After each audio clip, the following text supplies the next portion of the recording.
ఈ వీడియోలో మీకు ఒక థంబ్‌నెయిల్ మరియు కొన్ని బేసిక్స్ అయితే చెప్తాను. మనం యూజ్ చేసే యాప్ వచ్చేసి ఫోటో ఎడిటర్. ఇది మనకి ప్లే స్టోర్‌లో ఫ్రీగా దొరుకుతుంది. ఫస్ట్ అయితే మీరు ప్లే స్టోర్ ఓపెన్ చేసి ఫోటో ఎడిటర్ అని సెర్చ్ చేసి కొంచెం స్క్రోల్ చేసిన తర్వాత యాప్ కనపడుతుంది, ఇన్‌స్టాల్ చేయండి. యాప్ ఇన్‌స్టాల్ అయిన తర్వాత మీకు ఇంటర్ఫేస్ అయితే ఇలా కనపడుతుంది. Gallery apps, camera, new, recent photos, batch, tools, rate photo editor and share photo editor అని కొన్ని ఆప్షన్స్ అయితే కనపడతాయి. దాంట్లో మనం న్యూ ప్రాజెక్ట్ తీసుకోవడానికి న్యూ అనే ట్యాబ్‌ని ప్రెస్ చేయండి. మనకి యూనిట్ బాక్స్ అయితే పాపప్ అవుతుంది. దాంట్లో మనం తీసుకోవాల్సిన థంబ్‌నెయిల్ సైజ్ వచ్చేసి 1920 x 1080 యూనిట్స్ వచ్చేసి పీఎక్స్ అని ఉంది కదా, పిక్సెల్స్‌లో పెట్టుకోండి. తర్వాత పిక్సెల్ బై ఇంచ్ వచ్చేసి 500లో పెట్టుకోండి. ఫైల్ నేమ్ మీకు నచ్చింది పెట్టుకోండి. నేనైతే ఈ ప్రాజెక్ట్‌కి బ్యాక్‌గ్రౌండ్ కలర్ వైట్ అయితే తీసుకుంటున్నాను. సో, బ్యాక్‌గ్రౌండ్ కలర్ వైట్ తీసుకున్న తర్వాత నేనైతే ఓకే ప్రెస్ చేస్తున్నాను. ఓకే ప్రెస్ చేసిన తర్వాత మనకి క్యాన్వాస్ అయితే ఇలా కనపడుతుంది. మనం ఎడిటింగ్ చేయాలంటే టెక్స్ట్ బై ఇమేజ్ అనే ట్యాబ్‌ని ప్రెస్ చేయాలి. సో, ట్యాబ్‌ని ప్రెస్ చేసిన తర్వాత మనకి కింద చూసినట్లయితే ప్లస్ సింబల్, ఒక పెన్సిల్ సింబల్, ఒక డస్ట్‌బిన్ సింబల్, కొన్ని ఆప్షన్ సింబల్స్, ఒక లేయర్ బాక్స్ సింబల్ కనపడుతదనమాట. ముందర మనకి మెయిన్ ఇంపార్టెంట్ బాక్స్ వచ్చేసి ప్లస్ సింబల్. టీ అనే బాక్స్ కనపడుతుంది కదా, అది వచ్చేసి టెక్స్ట్. ఈ ఇమేజ్ బాక్స్ వచ్చేసి మనం ఇమేజ్ ఇంపోర్ట్ చేసుకుంటానికి ఈ స్క్వేర్ బాక్స్ షేప్స్ అనమాట. ఈ స్మైలీ బాక్స్ వచ్చేసరికి స్టిక్కర్స్. సో, ఆ థంబ్‌నెయిల్ చేయడానికి ఫస్ట్ ప్లస్ ట్యాబ్ అయితే ప్రెస్ చేస్తున్నాను. చేసి ఇమేజ్ అయితే ఇంపోర్ట్ చేసుకోవడానికి ఇమేజ్ బాక్స్‌ని ప్రెస్ చేస్తున్నాను. నాకిలా ఒక బాక్స్ అయితే ఓపెన్ అయింది కదా, ఇక్కడ కింద ఇంకో ఇమేజ్ బాక్స్ ఉంది కదా, దాని మీద ప్రెస్ చేయండి. ప్రెస్ చేసిన తర్వాత సెలెక్ట్ నొక్కండి. నాకైతే ఫస్ట్ నేను స్క్రీన్ షాట్స్‌లోకెళ్ళి నేను కొన్ని ఇమేజెస్ రిఫరెన్స్ కింద తీసుకుంటున్నాను ఈ థంబ్‌నెయిల్ కోసం. ఈ 2 ఫోటోస్ అయితే తీసుకున్నాను. ఈ 2 ఇప్పుడు ప్రస్తుతానికి సెలెక్ట్ అయ్యి ఉండటం వల్ల ఒకటే కనపడుతుంది. నేను బయట ఎక్కడైనా ట్యాప్ చేస్తే సెలక్షన్ పోతుంది. మళ్ళీ నార్మల్‌గా ఫోటో మీద సెలెక్ట్ చేసి పక్కకి తీశాను. మనం 2 ఫింగర్స్‌తో ఎలా అంటే జూమ్ ఇన్, జూమ్ బ్యాక్ అవుతుంది. ఈ యొక్క స్క్రీన్ షాట్‌లో ఈ బ్యాక్‌గ్రౌండ్ కలర్ అయితే యూజ్ చేద్దామని నేను అనుకుంటున్నాను. దానికైతే నేను ప్లస్ సింబల్ నొక్కి షేప్స్‌లోకెళ్తున్నాను. షేప్స్‌లోకెళ్ళి స్క్వేర్ షేప్ తీసుకొని ఫిల్‌లోకెళ్ళి టాప్, బాటమ్ అని రాసుంది కదా, ఫస్ట్ టాప్ నొక్కి కలర్ పిక్కర్ తీసుకొని ఇక్కడున్న ఈ కలర్‌ని అయితే సెలెక్ట్ చేస్తున్నాను. సెలెక్ట్ చేయగానే నాకు సెలెక్ట్ అయ్యాక ఓకే నొక్కాను. ఓకే నొక్కిన తర్వాత బాటమ్ పక్కనున్న ఈ బాక్స్‌ని అయితే ప్రెస్ చేయండి. ప్రెస్ చేయగానే 2 సేమ్ కలర్స్ వస్తాయి. మీరు ఒపాసిటీ కావాల్సితే ఒపాసిటీ తగ్గించుకోవచ్చు, పెంచుకోవచ్చు. నేనైతే ఫుల్‌లో పెట్టుకొని అప్లై చేస్తున్నాను. అప్లై చేసిన తర్వాత బాక్స్‌ని అయితే ఈ షేప్‌ని థంబ్‌నెయిల్ సైజ్‌లో ఫిట్ చేశాను. ఇప్పుడు మనకి బ్యాక్‌గ్రౌండ్‌లో ఉన్న ఫోటోస్ కనపడాలంటే ఈ లేయర్ బాక్స్ అయితే ప్రెస్ చేయండి. ప్రెస్ చేయగానే మన లేయర్స్ ఏవైతే ఉన్నాయో కనపడతాయన్నమాట. ఇప్పుడు నేను తీసుకుని ఈ షేప్ అయితే ఇక్కడ ఉంది కదా, దీన్ని తీసుకుని కిందకి డ్రాగ్ చేయండి. ఇక్కడ ఉన్న ఈ ఇంటూ ట్యాబ్‌ని ప్రెస్ చేయగానే ఇది పోతుందన్నమాట. మళ్ళీ కావాలనుకుంటే ఇది మళ్ళీ లేయర్ బాక్స్ ప్రెస్ చేయగానే మళ్ళీ వస్తుంది. మళ్ళీ ఇంటూ నొక్కగానే వెనక్కి వెళ్ళిపోతుంది. నేనైతే ఈ బ్యాక్‌గ్రౌండ్ కలర్‌ని తీసుకున్నాను కాబట్టి నాకు ఇంకా ఈ లేయర్‌తో అవసరం లేదు కాబట్టి దీన్ని సెలెక్ట్ చేసి డస్ట్‌బిన్ సింబల్‌ని అయితే నొక్కుతున్నాను. అది అయితే డిలీట్ అయిపోతుంది. సో, ఈ ఫోటో ఎందుకు తీసుకున్నానంటే సండే అని పెద్దగా ఉంది కదా, సేమ్ అదే కాదు కానీ రిఫరెన్స్ అయితే తీసుకుంటున్నాను. ఇప్పుడైతే మనకి 2 లేయర్స్ మాత్రం ఉన్నాయి. ఎప్పుడైనా సరే మనం బ్యాక్‌గ్రౌండ్ లేయర్‌ని లాక్ చేసుకోవాలి. ఏ లేయర్ అయినా సరే దాంతో మనకు పని అయిపోయిన తర్వాత అదైతే లాక్ చేసుకోవాలి. ఇప్పుడొచ్చేసి నేను టెక్స్ట్ తీసుకుంటున్నాను. టెక్స్ట్ వచ్చేసి సండే. నేను తీసుకుంటున్న ఫాంట్ వచ్చేసి మాన్సెరట్ బ్లాక్. మీకు ఫాంట్స్ గురించి నెక్స్ట్ వీడియోలో చెప్తాను.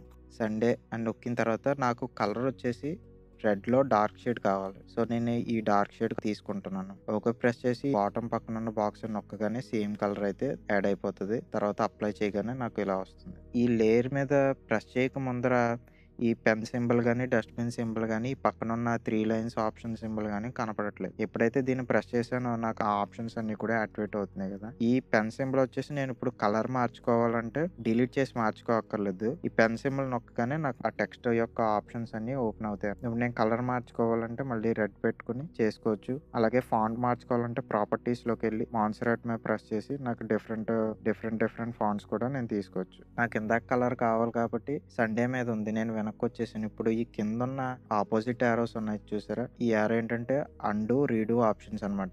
అండు చేయాలంటే ఈ యారో మార్క్ మీద ప్రెస్ చేయాలి. చేయగానే నాకు ఇది వచ్చింది. నాకు ఇప్పుడు రీడు కావాలంటే ఈ యారో మార్క్ మీద ప్రెస్ చేయగానే రీడ్ అవుతది. ఇప్పుడు సండే అని తీసుకున్నాను. మళ్ళీ నేను ప్లస్ బటన్‌లోకెళ్ళి టెక్స్ట్ ఓపెన్ చేసి మళ్ళీ వర్షిప్ అని తీసుకోవడం అదంతా లాంగ్ ప్రాసెస్ కాబట్టి నేను సండే మీద ప్రెస్ చేసి ఈ ఆప్షన్స్ బటన్ నొక్కగానే నాకు కొన్ని ఆప్షన్స్ అయితే ఓపెన్ అయినాయి. సో, నేనైతే ఇప్పుడు డూప్లికేట్ చేస్తున్నాను దీన్ని. డూప్లికేట్ చేయగానే నాకు ఇంకో సండే అయితే వచ్చింది కదా! దీన్ని నేను అడ్జస్ట్ చేసుకొని దీన్ని మళ్ళీ పెన్ సింబల్ నొక్కగానే మనకి దాని యొక్క ఆప్షన్స్ అయితే ఓపెన్ అవుతాయి. దీంట్లో నేను వర్షిప్ అని టైప్ చేస్తున్నాను. వర్షిప్ అని తీసుకోగానే నాకు కలర్ వచ్చేసరికి బ్లాక్ కలర్ అయితే తీసుకుంటున్నాను. అప్లై నొక్కాను. అప్లై నొక్కిన తర్వాత నాకైతే సండే వర్షిప్ 2 క్రియేట్ అయిపోయినాయి. నేనైతే ఇప్పుడు నా బ్యాక్‌గ్రౌండ్ ప్లెయిన్‌గా కనపడుతుంది కాబట్టి నేనైతే క్రిప్పిల్డ్ పేపర్ అని టెక్స్చర్ ఉన్న పేపర్స్ అయితే ఉంటాయన్నమాట.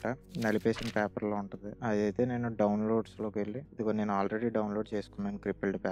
దీన్ని అప్లై చేసుకోగానే ఈ ఫాంట్ తీసుకున్నారు కదా! ఇవి కూడా లాక్ చేసేసుకోండి ఎప్పటికప్పుడు. ఇప్పుడు ఈ క్రిప్పిల్డ్ పేపర్ వచ్చేసరికి నేను బ్యాక్‌గ్రౌండ్‌లో పెడుతున్నాను. ఇప్పుడు నేనైతే ఆప్షన్స్‌లోకి వెళ్ళి బ్లెండ్ మోడ్ నొక్కి మల్టిప్లై చేస్తాను. మల్టిప్లై చేసి మళ్ళీ ఆప్షన్స్‌లోకి వెళ్ళి ఒపాసిటీ తగ్గిస్తున్నాను. నాకేంటంటే కొంచెం ఆ టెక్స్చర్ క్రియేట్ అవుతది. సో, ఇప్పుడు మళ్ళీ దీన్ని లాక్ చేస్తున్నా. లాక్ చేయకపోతే ఏమవుద్దంటే దీని మీద ఇవన్నీ ప్రెస్ అయిపోతూ ఉంటాయి. నాకు ఇంకా టెక్స్చర్ తీసుకోవడానికి మళ్ళీ ఇమేజెస్‌లోకి వెళ్ళి ఇమేజ్ ఇంపోర్ట్‌లోకి వెళ్ళి ఈ లీవ్స్ అయితే తీసుకుంటున్నాను. దీని యొక్క ఒపాసిటీ ఇక్కడే తగ్గించాను నేను. ఈ ఆప్షన్స్ ఉన్నాయి కదా! ఈ బటన్ వచ్చేసరికి ఒపాసిటీ అనమాట. ఇక్కడే మనం తగ్గించేసుకోవచ్చు. అక్కడ దాకా వెళ్ళక్కర్లేదు. మళ్ళీ లోపలికెళ్ళి మళ్ళీ ఆప్షన్స్‌లోకి వెళ్ళి ఒపాసిటీ తగ్గించుకోవడం కంటే ఇక్కడే మనకి ఎంత ఒపాసిటీ కావాలో అంతవరకు తగ్గించుకుని నేను బాగా తక్కువ తీసుకుంటున్నాను దీనికి. అప్లై నొక్కిన తర్వాత అడ్జస్ట్ అయితే చేసుకున్నాను. నాకు ఇంకా కొంచెం డార్క్‌గా అనిపిస్తుంది అని అయితే ఒపాసిటీలోకి వెళ్ళి ఇంకా తగ్గిస్తున్నాను. సో, ఇప్పుడైతే నాకు బ్యాక్‌గ్రౌండ్ క్రియేట్ అయిపోయింది. ఇది వచ్చేసి నేను బ్యాక్‌గ్రౌండ్‌లో పెట్టుకుంటున్నాను. లాక్ చేసుకుంటున్నాను. సో, నేను ఇప్పుడు లోగో ఒకటి ఇన్సర్ట్ చేసుకుంటున్నాను.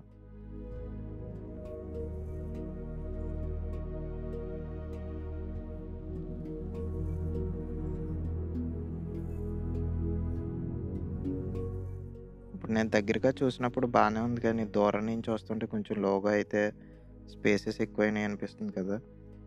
మనం ఫింగర్స్‌తో పెడతా ఉంటాం కాబట్టి ఒక్కోసారి అడ్జస్ట్‌మెంట్ కుదరదు. అప్పుడు దాని మీద ప్రెస్ చేసి ఆప్షన్స్‌లోకి వెళ్ళి మూవ్ బై సైజ్ ఉంది కదా! ఇప్పుడు జాయ్‌స్టిక్ అయితే ఓపెన్ అవుతుంది. ఈ జాయ్‌స్టిక్‌తో మనం అడ్జస్ట్‌మెంట్స్ అయితే చేసుకోవచ్చు. ఇప్పుడైతే నేను ఒక షేప్ తీసుకుంటున్నాను. షేప్‌లోకి వెళ్ళాలంటే ప్లస్ బటన్ ప్రెస్ చేసి షేప్ బటన్ నొక్కాలి. నొక్కగానే నాకు ఇక్కడ లైన్ ఆప్షన్ అయితే ఉంది కదా! లైన్‌లోకి వెళ్ళి ఫిల్ వచ్చేసరికి సండే టెక్స్ట్ కలర్ తీసుకుంటున్నాను.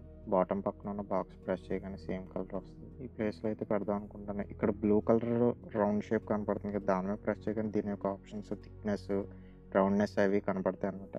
నేను థిక్‌నెస్ అయితే 160 అయితే తీసుకున్నాను థిక్‌నెస్. ఇప్పుడు నేనైతే లేయర్ బాక్స్‌లోకి వెళ్తాను. ఈ లైన్ వచ్చేసి కింద బ్యాక్‌గ్రౌండ్ కింద పెట్టి లాక్ చేస్తున్నాను. ఇప్పుడు నాకేంటంటే ఈ సండేని, వర్షిప్‌ని 2 మూవ్ చేయాలంటే ఒక సండే ఎప్పుడైనా సరే లాక్ చేసిన తర్వాత అవి మూవ్ అవ్వవన్నమాట. మనం ఏదైనా మూవ్ చేయాలంటే లేయర్స్‌లోకి వెళ్ళి సండేని అన్‌లాక్ నొక్కి సండే మీద ప్రెస్ చేస్తే అప్పుడు మూవ్ చేసుకోవచ్చన్నమాట. నేనిప్పుడు సండేని మూవ్ చేశానంటే నాకు సైజెస్ అవి తేడా వస్తాయి కాబట్టి నేను సండే మీద ప్రెస్ చేశాను లాక్‌లో ఉండగానే. ఇక్కడ మీకు కింద స్క్వేర్ బాక్స్ ఒకటి దాంట్లో 4 స్క్వేర్ బాక్సెస్ కనపడుతున్నాయి కదా! దాంట్లో 3 వచ్చేసరికి సెలక్షన్‌లో ఉండి ఒకటి మాత్రం అన్ సెలక్షన్‌లో ఉంది కదా! ఈ బాక్స్ వచ్చేసరికి సెలక్షన్ బాక్స్ అనమాట. ఈ బాక్స్ మీద ప్రెస్ చేసి నేనైతే సండేని, వర్షిప్‌ని నొక్కాను. అయితే ఇప్పుడు ఆ 2 సెలెక్ట్ అయినాయి కదా! నేను ఇంటూ నొక్కి ఈ 2 కూడా సెలక్షన్ చేయొచ్చు. సైజెస్ తగ్గించొచ్చు. ఈ 2 ఫింగర్‌తో అయితే ఎగ్జాక్ట్ సైజెస్ తెలియట్లేదు కాబట్టి జాయ్‌స్టిక్ ద్వారా చేద్దామంటేనేమో ఇవి 2 సింగిల్ లేయర్ కాకపోవడం వల్ల మనకైతే ఆప్షన్స్ ఓపెన్ అవ్వట్లేదు. ఇప్పుడు దీన్ని సింగిల్ లేయర్ అంటే గ్రూప్ చేయడానికి. గ్రూప్ ఏంటంటే ఇవి మెర్జ్ కాదు ఇది.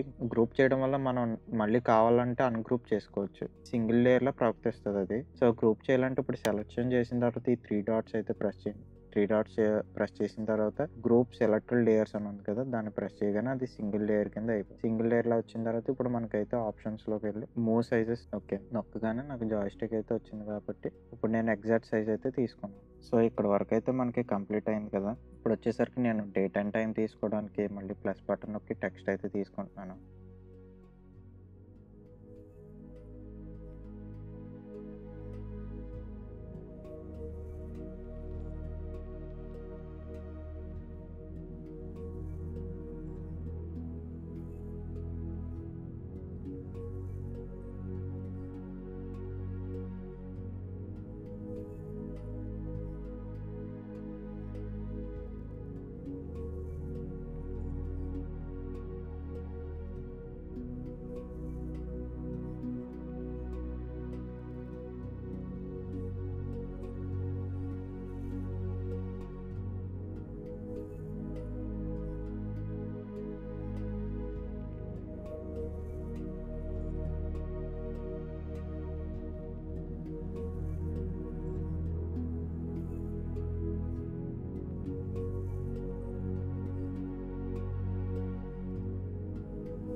ఇప్పుడు షాడో ఇవ్వాలంటే ఇది గ్రూప్ చేసి ఉంది కదా, గ్రూప్ అన్గ్రూప్ చేయాలంటే దాని మీద ప్రెస్ చేసి 3 డాట్స్ నొక్కి అన్గ్రూప్ లేయర్స్ అని నొక్కగానే అన్గ్రూప్ అయిపోతాయి.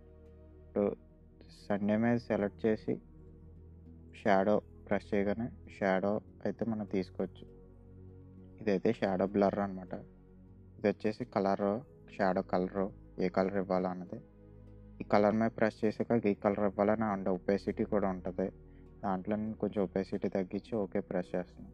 ఫ్రెండ్స్, మనకి ఇలా థంబ్నెయిల్ అయితే క్రియేట్ అయిన తర్వాత మొదటగా మన లేయర్ బాక్స్లోకి వెళ్ళి 3 డాట్స్ని ప్రెస్ చేసి సేవ్ ఆల్ లేయర్స్ అని ఉంది కదా, సేవ్ ఆల్ లేయర్స్ నొక్కాలి. తర్వాత select the folder where you want to save అని చెప్పేసి అడుగుతుంది. సెలెక్ట్ చేసి నేనైతే ఫోటో ఎడిటర్ అనే ఫోల్డర్ తీసుకున్నాను. దీంట్లో మీరు కావాల్సింది ఎఫిఫానియా సండే 3 అని ఉంది కదా, మీకు నచ్చిన పేరు పెట్టుకుని సేవ్ అయితే చేసుకోండి. మళ్ళీ మీకు ఈ లేయర్స్తో సహా మీకు ఈ థంబ్నెయిల్ కావాలంటే నెక్స్ట్ మళ్ళీ మీరు న్యూ ప్రాజెక్ట్ నొక్కినప్పుడు టెక్స్ట్ బై ఇమేజ్ నొక్కిన తర్వాత నార్మల్గా లేయర్ బాక్స్ ఓపెన్ చేసి 3 డాట్స్ ప్రెస్ చేయగానే ఇక్కడ లోడ్ లేయర్స్ అని ఉంది చూసారా, అది ప్రెస్ చేసి సెలెక్ట్ నొక్కగానే సేవ్ చేసుకున్న ప్రాజెక్ట్ అయితే ఇక్కడ ఉంటుంది. దాన్ని ప్రెస్ చేయగానే మనకైతే ఓపెన్ అయిపోతుంది. దీన్ని పిఎన్జీ ఫార్మెట్ లో కానీ జేపీజీ ఫార్మెట్ లో కానీ సేవ్ చేసుకోవాలంటే ఫస్ట్ అయితే మీరు ఇక్కడ కనపడుతున్న టిక్ మార్క్ అయితే ప్రెస్ చేయండి. అప్లై నొక్కండి. అప్లై నొక్కిన తర్వాత ఇక్కడ రీసైజ్ అనే ట్యాబ్ ఉంది కదా, రీసైజ్ ని ప్రెస్ చేయండి. రీసైజ్ నొక్కిన తర్వాత దీని క్వాలిటీ అయితే కొంచెం పెంచుతున్నాను. దీన్ని ఫుల్ గా పెంచి టిక్ మార్క్ అయితే కొట్టండి. మళ్ళీ రీసైజ్ ప్రెస్ చేసి మళ్ళీ ఫుల్ గా పెంచి టిక్ మార్క్ అయితే పెట్టండి. దీనివల్ల ఏంటంటే మనకి పిక్సెల్స్ పెరుగుతాయి.